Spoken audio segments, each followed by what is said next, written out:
All right, here comes our second group of 6 birds for your summer bird learning. Here we go with the first of our second group of 6, which is the northern mockingbird. Now, the mockingbird is a mimic, so it can sound like lots of different things, from car alarms to just random noises to actually other bird songs. And of course, if birds sing to attract a mate of their species, then why on earth would a mockingbird sing random other songs? How will it attract someone of its species to that? And the idea is that with mimics, mockingbird being just one type of mimic bird, that the goal really is to create a complex song, and that's how it attracts a mate. So to look at a mockingbird, what you would look for is basically kind of nondescript gray bird. It does have 2 white wing bars when it's standing. It's kind of an average sized bird. It's got a long set of tail feathers, but gray, black beak. It is an insect eater, so again, you don't normally see these at bird feeders. But what you also see when it flies, you can identify it just in no time, because it will have 2 large white patches that we can see here and here on the wings. And you'll see those white patches wave, and you can say mockingbird. It also has 2 distinct white bars going down each side of the tail. That it's not the only bird that has those, but it is the only bird that has those white wing patches that you see when it flaps. Mockingbirds sound like a whole bunch of things. So what you are listening for is something that will repeat a song 4 times or so, and then switch it up. Then repeat that for 4 or 5 times, switch it up. Repeat that 4 or 5 times, switch it up. That's what you're listening for. Mockingbird. Switch. Switch. Switch. Switch. Switch. Switch.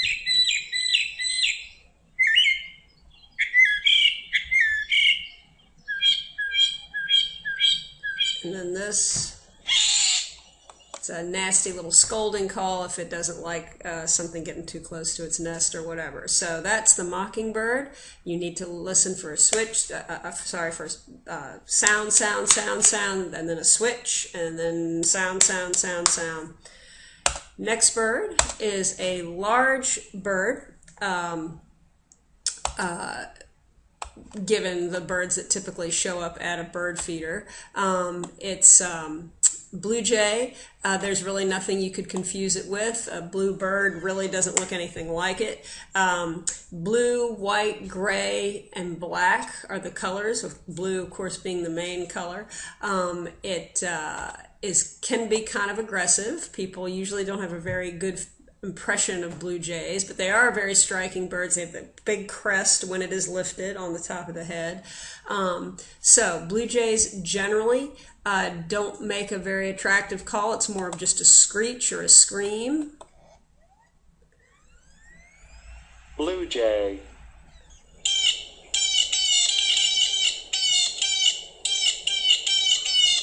And I know you've heard that if you've lived around here any amount of time. It's very, very common to hear that screeching sound. So that's blue jay.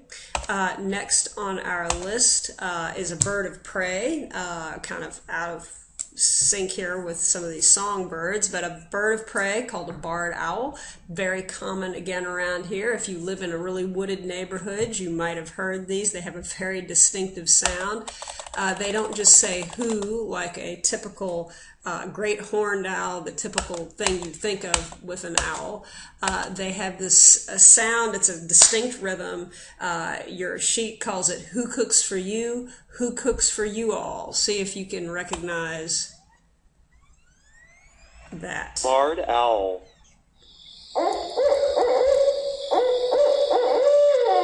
Okay. Who cooks for you? Who cooks for you all?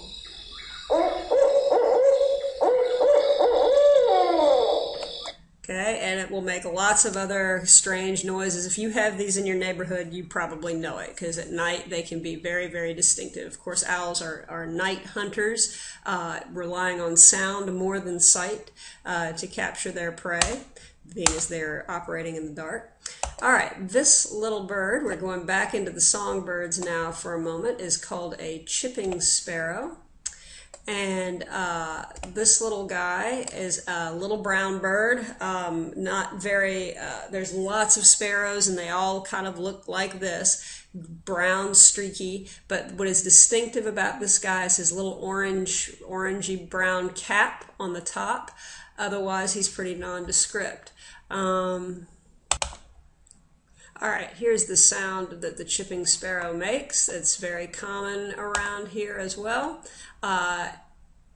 It is almost like an insect, almost like a grasshopper. Blue jay, chipping sparrow.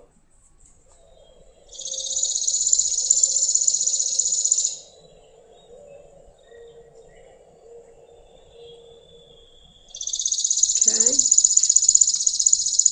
Really dry rattle type sound. Okay. Next is the common grackle. It's a blackbird. It's literally a blackbird belonging to a group that we kind of generically call blackbirds. There's lots of different birds that kind of just get lumped into this category. The grackle is entirely black. It is iridescent, meaning depending on how the light strikes it, it can shimmer purplish and bluish and greenish as well. The only thing that is yellow on this bird is its eye. They tend to congregate in large flocks, especially during migratory type times of the year. So let's hear what this one sounds like. Red-winged blackbird. No. Chipping sparrow. House finch. Common grackle. There we go.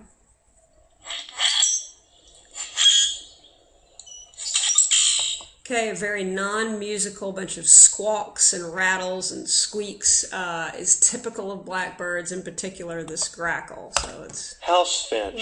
Not again. Here we go. Common grackle.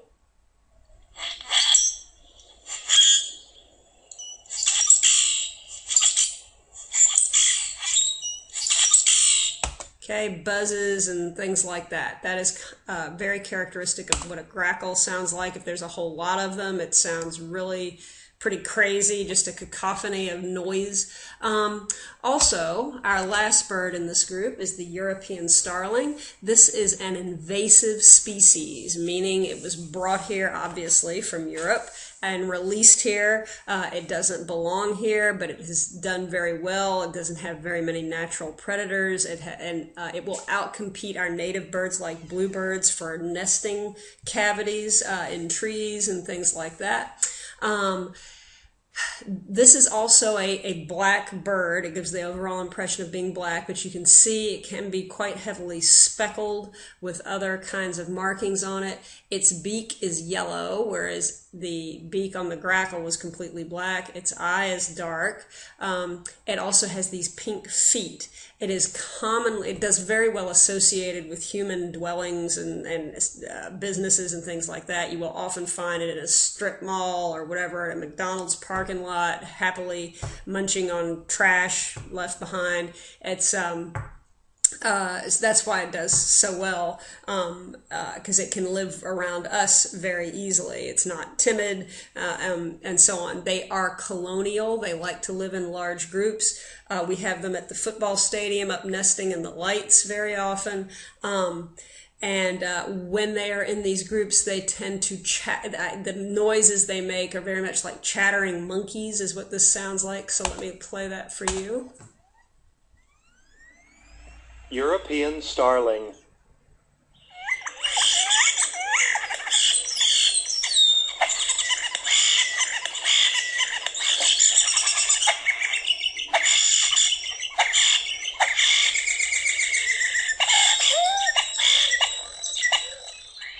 And then there's this crazy whistle, like they've seen a hot-looking chick and they want to whistle. really kind of similar to the grackle in that there's no pretty song, but it's a little bit more wild than the grackle. Grackle is much more just squawks and buzzes, whereas this is just kind of this crazy monkey chatter. All right, that's it for this podcast, and we'll do one more group of 6. And again, each of these has a little quiz that you can take on the Kia website, and then you're done. Take the quizzes until you get all of them right. And thanks for watching, and I'll catch you next time.